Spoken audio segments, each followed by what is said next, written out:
Good afternoon.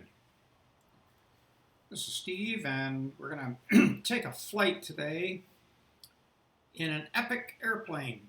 Actually, it is an Epic airplane. It's the Epic 1000. But this is no normal Epic 1000. This is the Aerobask Epic 1000 G1000, standing for the Garmin 1000 navionics system. And it's a terrific little airplane. It's a beautiful livery. I love this silver bullet. Boy, it's really neat. Take a look around here at this thing. If you get too close, you can see right inside the fuel tank. So I just acquired this, little bit of an update from Aerobask. They added this new model of the Epic with this new navionics system, so I thought I'd give it a try.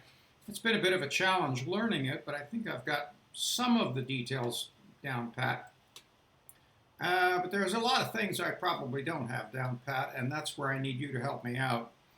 So come along with me on this flight from Fort Myers in Florida up to Jacksonville and see if you can spot any really terrible errors and let me know what they are. And I'll share with you what I know, which probably isn't all that much, but it'll be fun anyway. So the first thing we need to do is hop inside and shut that door, which we can do by pulling up these cables. They have kind of a spring mechanism to them. You can pull them up and pull that stair door up. And then we'll come up here, take a look at the cockpit, the first thing I want to do maybe is start up the engines, and then we'll get the navionics and all that stuff ready to go. I've probably got to delete what's already in there, so just bear with me while I go through all of that. So the first thing we need to do is turn on the batteries, navionics, left and right fuel pumps, starter gen, the igniter, the standby alternators on, fuel auto select is important. The pusher, and these three guys here, the autopilot, trim, and pressure air. Pressure air supplies our oxygen if we get above 10,000 feet or so, which we probably will do today. I'll stand by on the lights for the time being. Just take a quick look down below here, and we can move this little condition lever here up to idle, low idle, and props can probably stay right about there, as well as the speed. We've got our fuel selector switch turned on. While I'm at it, I'm going to come over here. Let's change that view and just slide over here and take a look at this little panel down here. The air conditioning I'm going to turn up to maybe a little bit above medium. Turn on the fan. And cabin oxygen, we'll turn that on when we get up to altitude.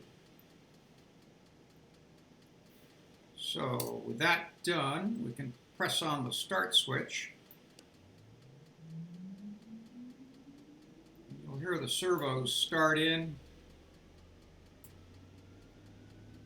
See the ITT ramp itself up to above the red zone. That's okay. It's part of the startup process.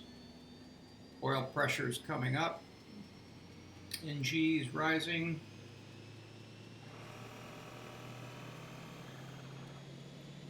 Voltage and amps are okay. Oil temperature is okay. And the pressure now settles back down into the green zone, as does the ITT. And we're up and running. Got our doors closed. Left and right nose gear down. I'm going to go ahead and lower the flaps one notch because we're sitting right here next to runway 24 is what it is. So we're going to be taking off pretty soon here. But the first thing we want to do is take a look at the right-hand side, the NG or the MFD, take your pick, right-hand side screen.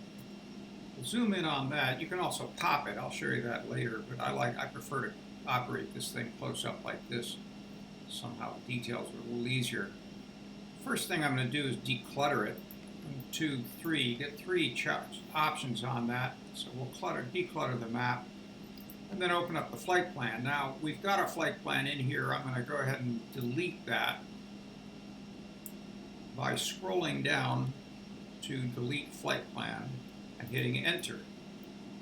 That leaves us with our origin point, and I'm going to activate that by pressing this FMS button and scroll down 1 notch to there, and then I'll enter our destination airport by, see this little curly Q arrow cursor.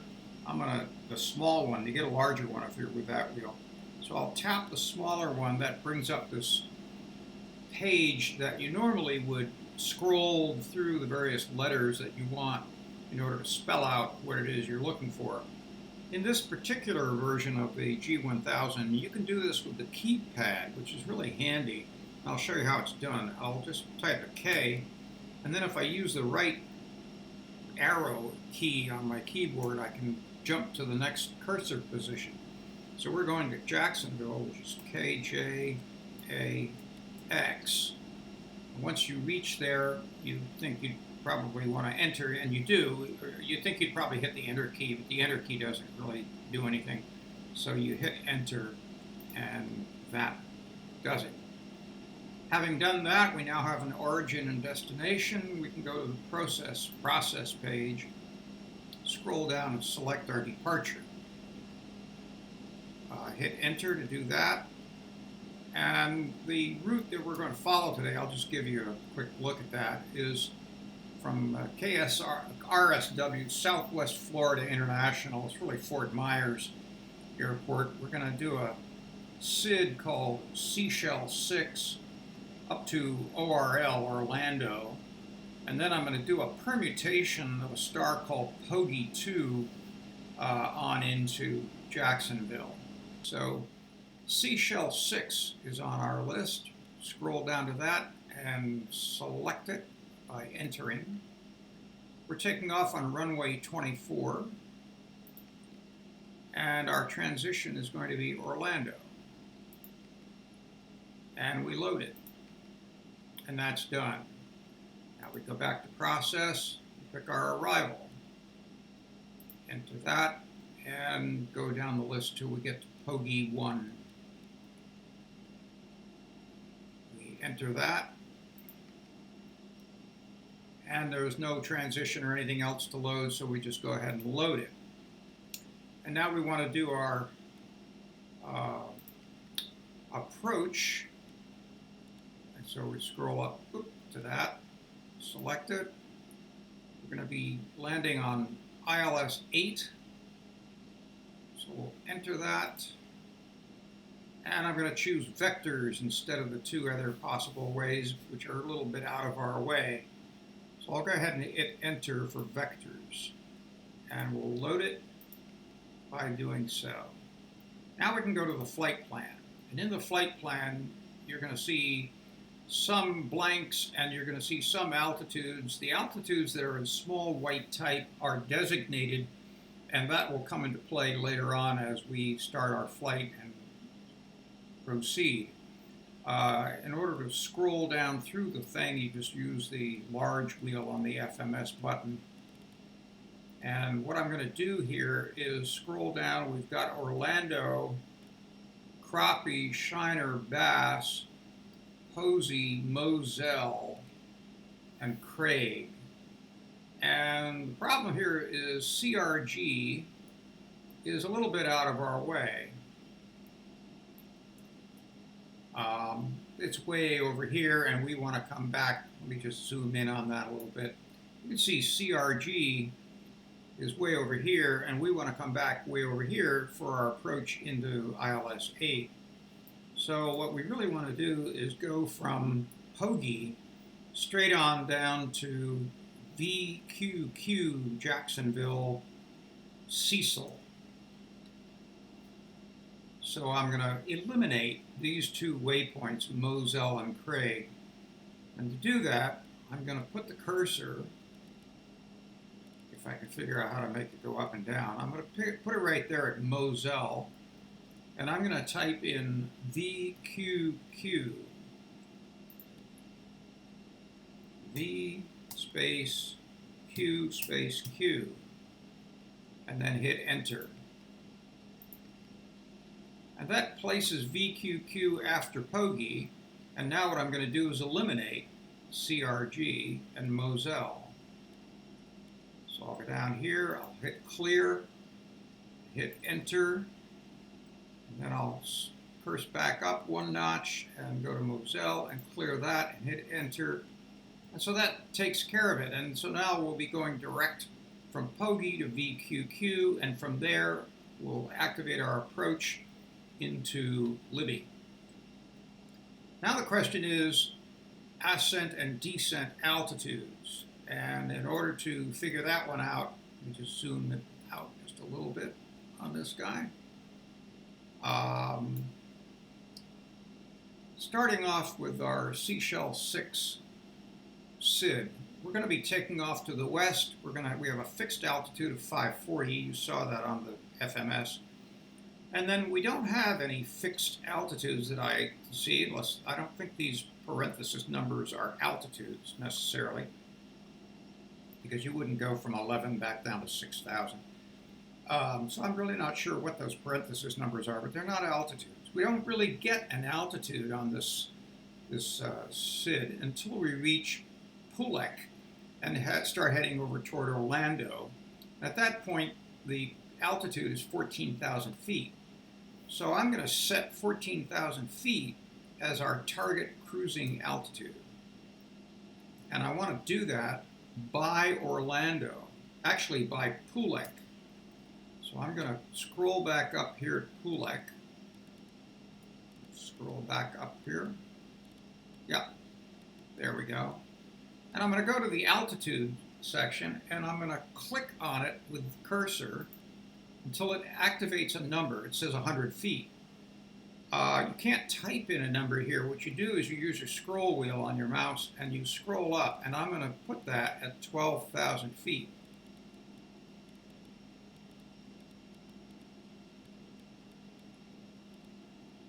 Right about there, and enter it. Now you see that's a large number, and that tells me that that's a, I forget the term, it's an information number, not a designated altitude, or it's an informational altitude. It tells me something of useful information, but it isn't going to do anything.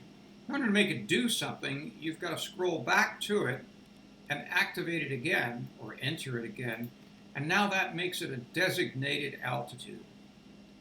So that will show up over here on our PFD screen when we're in the air on our way to that waypoint. When we're on our way to Pulek, you will see a red number, 12,000 here, indicating to us that we need to target that altitude. So we'll go on down. We're going to be staying at 12,000 at Orlando. And that's as far as we go with the SID. Now with the Star, we come down here to Jacksonville, and we're going to be taking arrivals. Hoagie 1.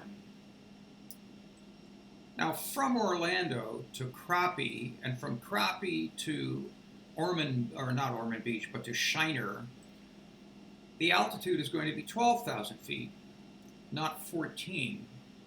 And did I indicate 12 or 4? Oh, I did. I think it's supposed to be 14, isn't it? Let me just correct that. I want to go to Southwest to Seashell and Orlando. Yes, 14. So I will correct that. Come over here. We'll come back up to Orlando. And we'll make that 14,000 feet. Oh, it's tricky. Enter it, come back up to it, enter it again. Okay, now we'll come down to Crappie.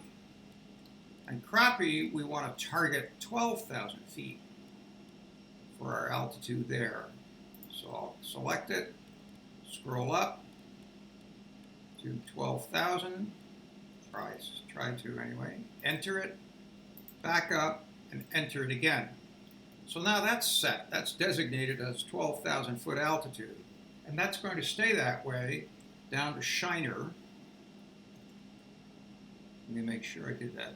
Oh, I did it at crappie. I'm sorry. I should have done it at Shiner. So I'll do it at Shiner as well. We can actually leave it at crappie. It really doesn't matter.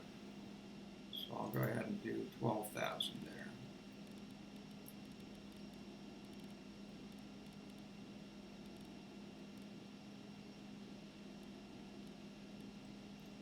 And enter it. Oops, I want to come back up to it and enter it again. There we go. Okay. Moving on, we go from Shiner over here to Bass, and from Bass to Pokey, and the altitude there is going to be 8,000 feet. So I'm going to scroll down here to Pokey, go over to the altitude, click it, scroll it to 8,000. Enter it, come back up, and designate it.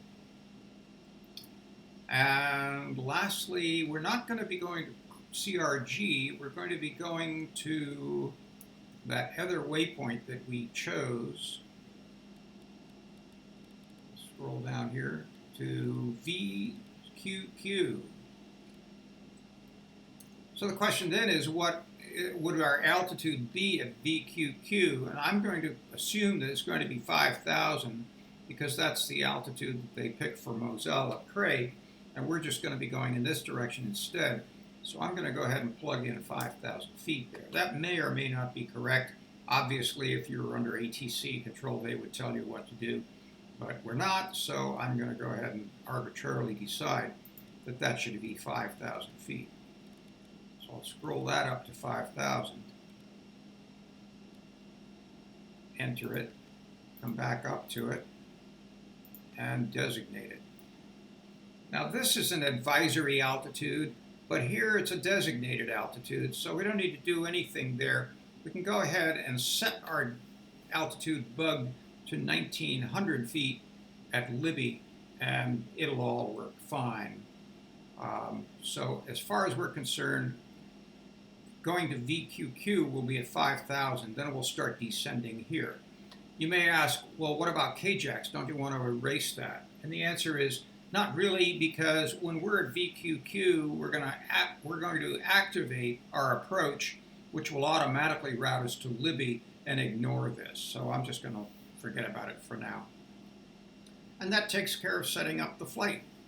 You may ask, why is it that you don't see all these other intermediate altitudes? And the answer is really that once you establish a designated altitude, everything else that comes before it is in effect automatic.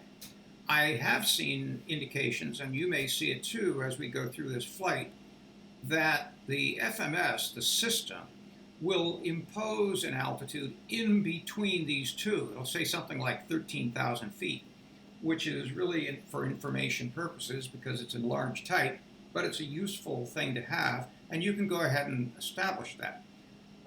You have to be careful doing that, though, that you abide by the altitudes indicated on your SID or STAR charts. So we'll encounter some of that as we go along. So I'm going to go ahead and put the cursor back here on runway 24. Our target is our initial altitude of 540, and that's about ready to go. So let's come back over here. We want to take a look at the PFD, and I can do that by popping it. I have a key set to do that. First, I'll go to the inset, that little map right there, and I'm going to change it from topo over to just black and white, and then I'm going to declutter it. All right, haven't done that. Come back. We want to check our barometer here in KRSW. says the barometer is 3006, 3006. So we can do this two ways. You can either put your cursor here and you see it turns into a scroll wheel. So you can scroll that number. Or you can just tap it and type in 3006 and hit enter, and it fills it in. Our designated cruising altitude is going to be 14,000 feet. And so that's now set. The nav radio frequency for our approach into ILS 8 at Jacksonville, which is down here, is 110.7, and our approach course is going to be 77. We'll take care of that later. But 110.70 is our nominal channel or frequency, and that's already indicated right here. All we need to do really is click this double arrow and move it over into the live position, and it does it on both the PFD and the MFD screens. So that takes care of that. Make that go away. And I guess the last thing we can do is come down here and take a look at some lights. Turn on, we're right near the runway, ready to take off, so we can turn on the landing lights, taxi lights, strobe, nav, beacon, and I'll go ahead and turn on the ice protection, just in case, even though it's Florida, we're going to get up 14,000 feet, might be kind of chilly up there, so it's useful to have that on. There's also some inclement weather on the way. We may run into some clouds, and you never know, you might get icing, so we'll leave those on. If we do get icing, then I'll go ahead and switch on the ice button here. We've got our flaps set down 1, and we are about ready to take off. So what I'm going to do first, we'll take a look down here. I'm going to go ahead and put on the prop selector up to full. And you'll hear that ramp up. And then I'll go ahead and ramp up the condition up to full. And you hear the engine start to ramp up for all of that. Now, with the prop set, the pitch of the prop set for full power, we can then activate the beta mode. Beta mode is here. You see down here it says BETA, that's beta mode for your power. And I have a button mapped on my yoke on the right hand side that will change us over to beta mode. Beta mode is effectively reverse. So if I do that, you'll hear a change in pitch. And you see the nose bob up as the pitch changes. It's trying to push the airplane backwards. Or rather, it's trying to ride forwards right now, but as I advance the throttle, it will eventually start to push the airplane backwards.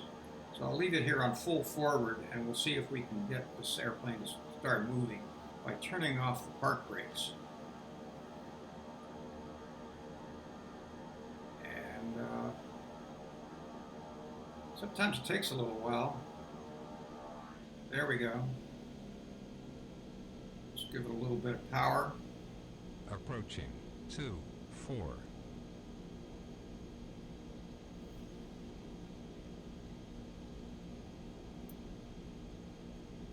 I'll stay on that view. Allows me to see the speed take a little better. On runway 2, 4. 4 it is. All right. Get ourselves centered here. Take it off beta mode and crank it on up. Looking for about 85 knots or so. Whoa. So keep it steady. Sometimes it gets a little squirrely by advancing the throttle.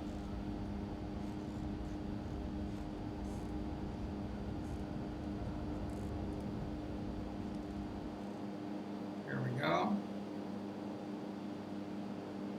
A bit of crosswind. up our gear.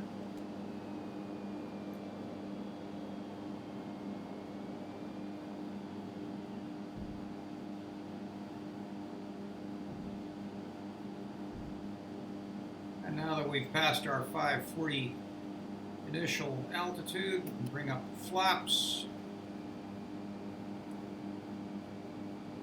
And we can come over here to this part of the panel and select nav mode, turn on the yaw damper, turn on the flight director, and activate the autopilot.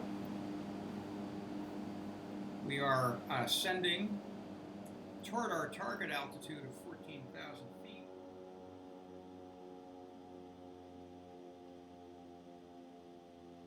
It's a real bullet.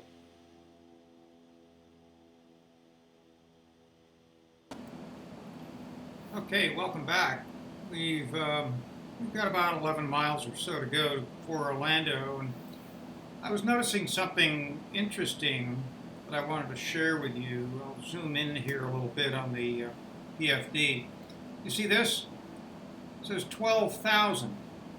Now, if we go across and look at the FMS, you see 14,000 here, and you see it in small font, in green, as if it's designated. That's because I just did that. Before that, it was not designated. It was just 14,000 feet. I believe it was in white, actually. And I think actually it was in green, but it was the larger font, meaning it was just an advisory. So I was saying to myself, why am I seeing 12,000 feet instead of 14,000 if that's designated? I thought we had designated that at the beginning. Now I am coming to an interesting conclusion, and that is that it will only indicate that red altitude number here, and I have to follow up on this and figure this one out. It will only indicate that if indeed it is a descent altitude. The 14,000 that we were looking at earlier, which I believe we had made a designated altitude, but didn't show up that way here, it didn't post that. I was expecting it to be showing 14,000 in red here because we were heading toward Orlando. We are still heading toward Orlando, and it's still 14,000 feet, but we've got an indication of 12,000 feet as our next target altitude. So what I'm going to do is come over here and dial this guy down to 12.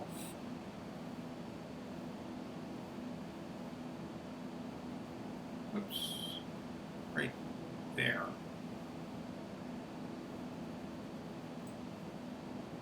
And we'll see what happens when we reach Orlando.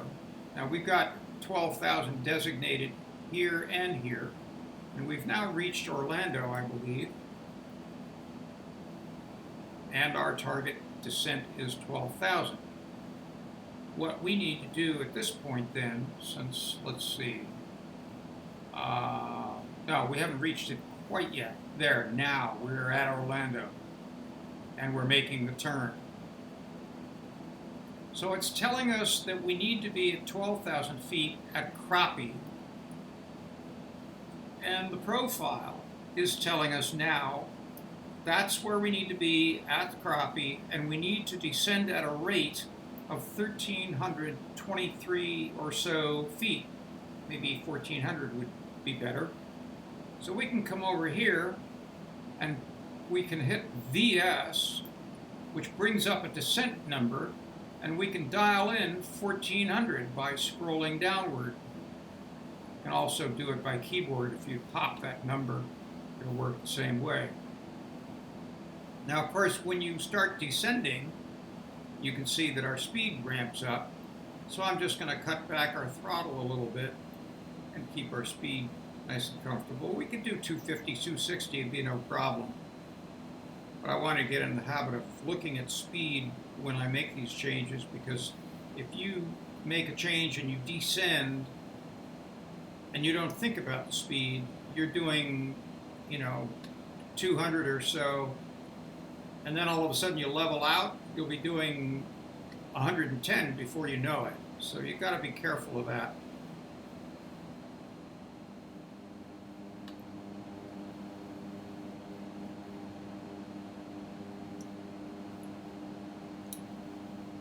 Okay, welcome back. Got about 4 miles to go before VQQ.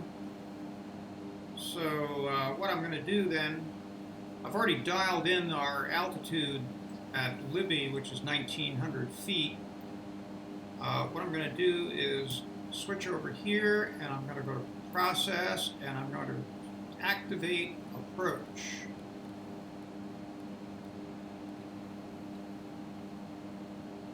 By hitting Enter. And you see that red line now goes directly to Libby, not to the airport. And we'll come back to flight plan, and we have now skipped over KJAX and are going directly to Libby. And it tells us that our rate of descent to reach Libby at the right altitude ought to be somewhere in the 900 foot per minute region. And so I'm going to activate VS, and I'm going to tap on that little spot right there, and I'm going to go 900 with a minus in front of it. Whoops, that said 90, I'm sorry, 900.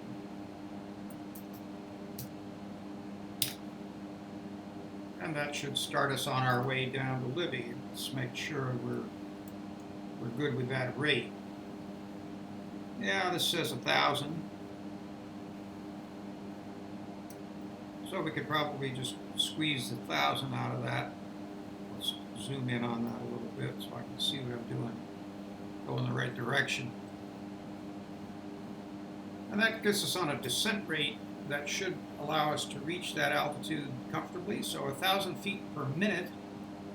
We've got 3 minutes to go. So that's 3,000 feet. We want to be at 1,900 feet. I'd say we're going to make it, wouldn't you?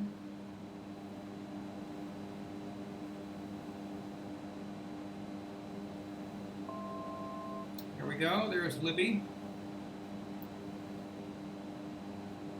Or I should say there's our chime indicating we're approaching target altitude with 2 miles to go. Pretty close call, wouldn't you say? So this system is pretty handy. It gives you a pretty good idea of what kind of descent rate you've got to maintain in order to reach that target altitude. And the target altitude is indicated here, and it's designated over here. That's the system.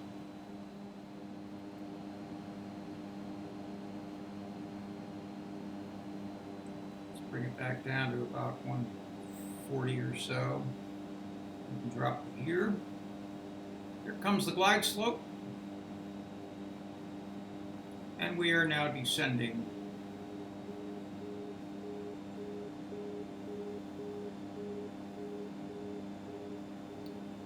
Here the outer marker.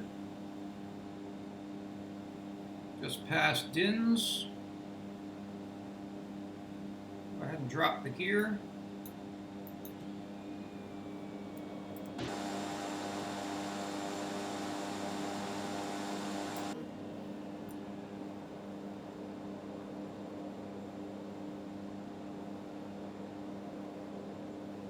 This on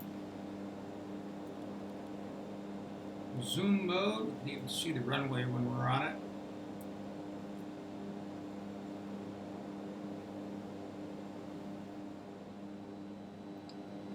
Speed's around 93, 94, very good. We'll have a little bit of extra speed to take care of that headwind. And the last thing we'll do is turn the autopilot off.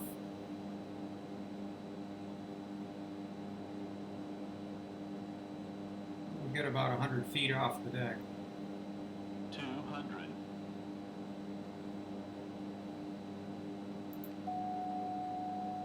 All right.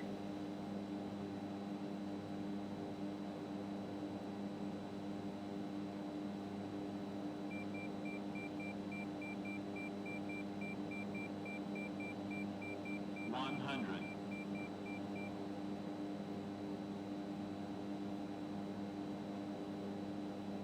50. 40. 30. 20.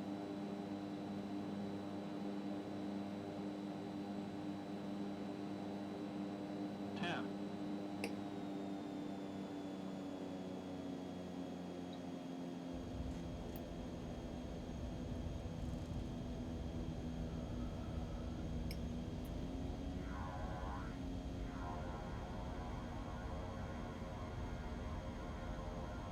'Kay, that was pretty smooth. I'm gonna go by H here. We're looking for G up ahead. Bring back on a little bit on that speed on that.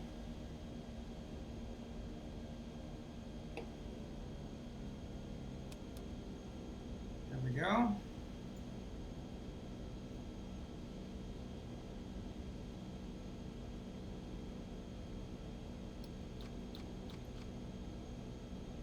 There we go. G.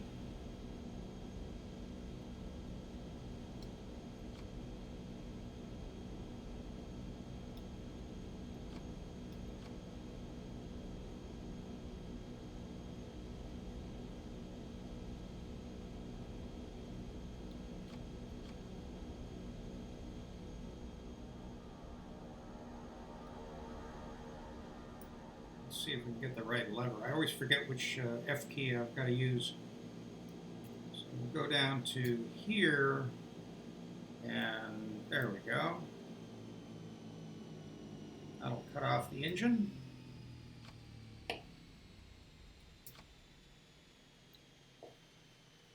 And we're there. Located right about here somewhere. All right, so let's shut down the rest of the systems. Step outside. So there it is, the Epic 1000, the Garmin G1000 version of it in startlingly beautiful blue silver, depending on the color of the sky, I guess. It's a terrific little airplane, fun to fly, and it's fun to figure out all this stuff with the G1000, which I've never really understood in any detail before or now. But it's usable, it's interesting, and add it to the inventory. So thanks for joining me. I appreciate it very much. If you have questions, if you have thoughts, if you have comments, and definitely if you have good advice or instructions on how to use this system properly, I'm all ears. I appreciate it very much. This is Steve. I'm out. Have a good day.